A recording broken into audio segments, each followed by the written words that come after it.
You have my word.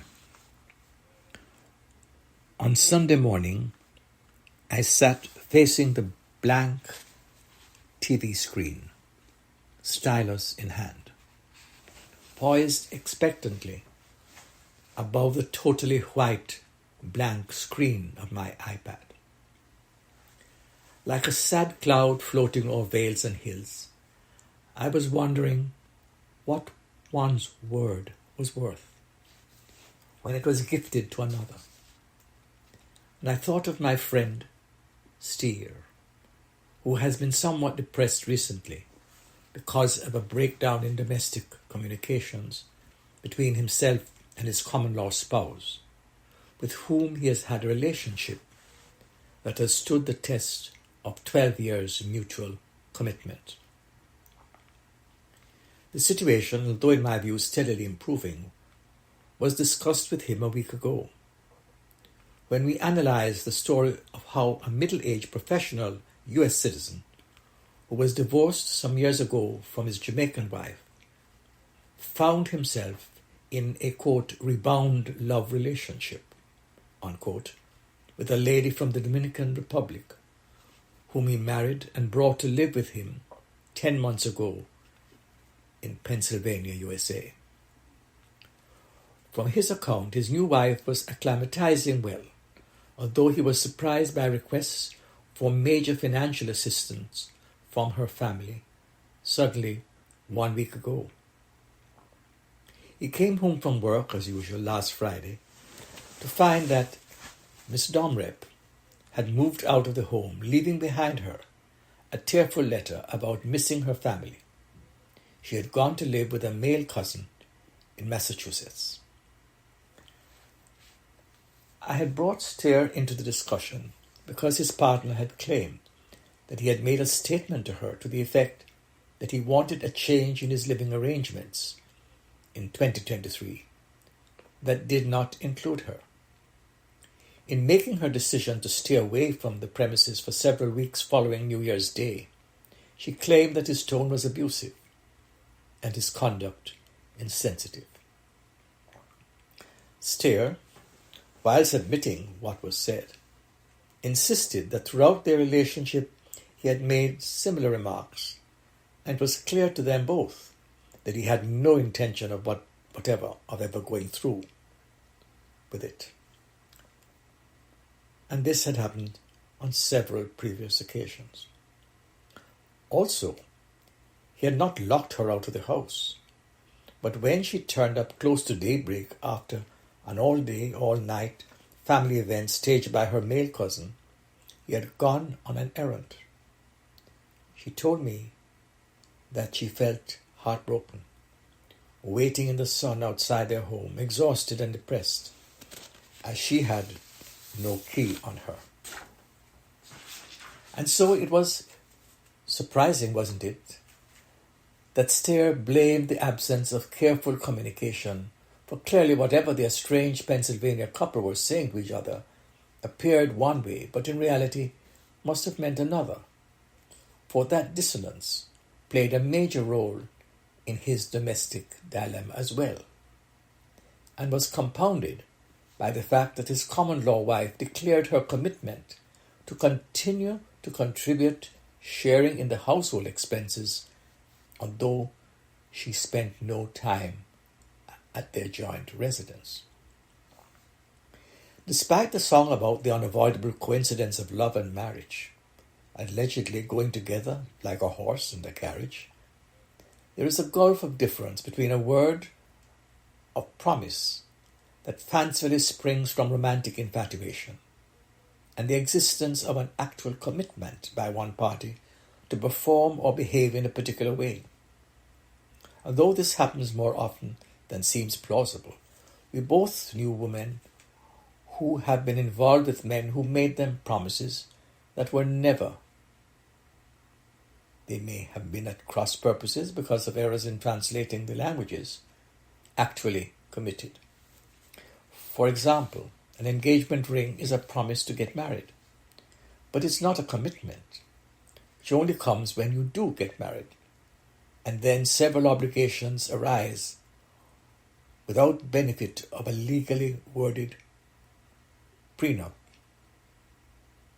are solid. By connecting the dots in the story of what we knew of or guessed, but unaware of all the specific details, Stair came to the conclusion that the guy had not carefully weighed the factors of a strange environment that would adversely affect how his new and foreign wife adjusted to American life. Moreover, Stair considered that her husband's attempts to teach her his way of doing things could have been interpreted by her as abusive and domineering. And then she had in her mind more than she had bargained for. That she would be overly concerned about her family's welfare after she abandoned them by traveling to America is not idiosyncratic. Stair thought it was natural that the husband was reckless in ignoring this reality. It could be that once Miss Domrep realized the fundamental objectives were irreconcilable, her best bet was to leave the nest without rancor. Guy, meanwhile, full of thoughts of his superior status, was possibly patronizing and commanding in a euphoric state. Based on the reality that his prior romantic conquest had gone nowhere, he literally played it by ear, rather than carefully contemplating the needs and differences, which could more excruciatingly painful for his female partner in a strange land, and worse with a man she had not seen in this changed context of dominance and dominion over her. It begs the question that at that stage any negotiation would more likely favor the dominant party. Furthermore, no one would willingly give up the opportunity to be on a speedy track to naturalization, as that status would benefit the children fathered by an Hispanic before she met her prince and rescuer. The question that begs for an answer is whether my word is framed as a promise or a commitment. That's because promises, vive la différence, are not the same as commitments. And so we look around to see if there were commonly accepted guardrails that may have guided our hapless and dapper, as he appeared in wedding photos, bridegroom. There is a song sung by the equally dusky and dapper Nat King Cole that warns of the confused state of mind when one is so in love with a foreigner that one knows not what to do. A relationship's complexity may be exacerbated by foreign languages, even if one is French, the language of diplomats. The song lyrics, Darling, je vous aime beaucoup, je ne sais pas what to do, which was high on the charts in 1964 when we bumped into the impresario of jazz and romantic ballads in Green Park as he was emerging from his hotel just around the corner from Bruton Street offices of the Jamaican High Commission where I worked.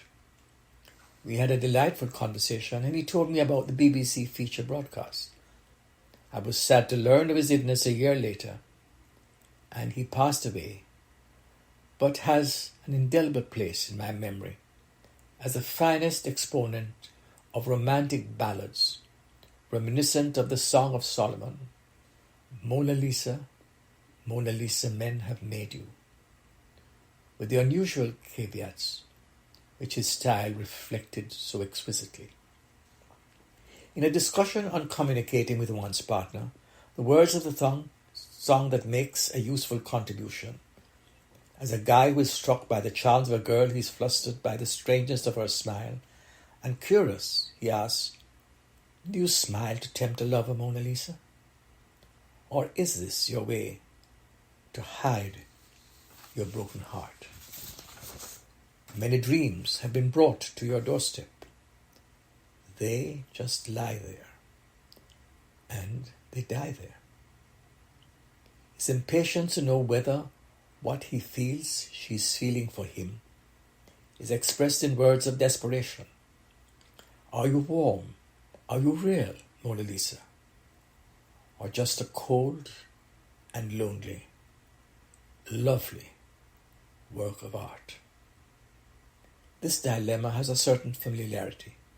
Often when you meet someone for the first time, you do not know whether a particular relationship with them is real and good for both. You could be making adjustments about this new passionate interest based on a superficial encounter before the guy gets a chance to know the girl's true character and motive. But she's an attractive girl. Should you eventually take her home, what's your life going to be like? As Nat asks, is she just a pretty face? And behind that exterior lies a cold and lonely work of art. Paint on a wooden surface in the Louvre. The emotional journey we take, like stairs, feels empty and neglected when even the weekend visits of companion Jay stops. Did my pen pal start a new and different life with a new wife? A lovely stranger he never really got a chance to know in an environment that would become his, but not necessarily her dream of a permanent home with a family, a pet, and a gazebo, save for when he's banished to the doghouse.